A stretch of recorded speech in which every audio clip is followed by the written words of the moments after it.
Dituduh sebagai hacker Bioka, pria asal Kabupaten Cirebon dihujat netizen. Jagad digegerkan dengan identitas hacker Bioka yang meretas situs lembaga negara dan mengaku telah mencuri sejumlah data penting.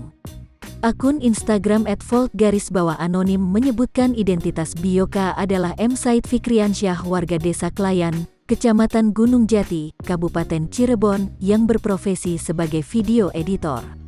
Namun, pemuda berusia 17 tahun tersebut secara tegas membantah dirinya bukan hacker Bioka.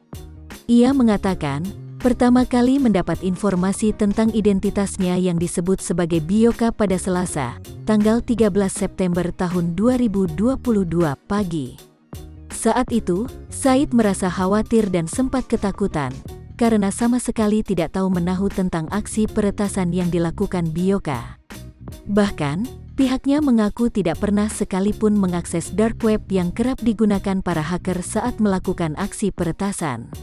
Seperti diketahui, Bioka saat ini tengah ramai menjadi perbincangan karena telah meretas situs sejumlah lembaga negara.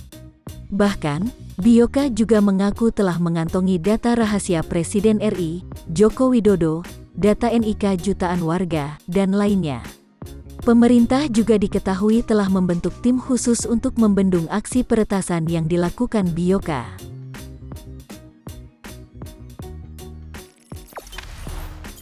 Jangan lupa subscribe, share, komen, dan like ya!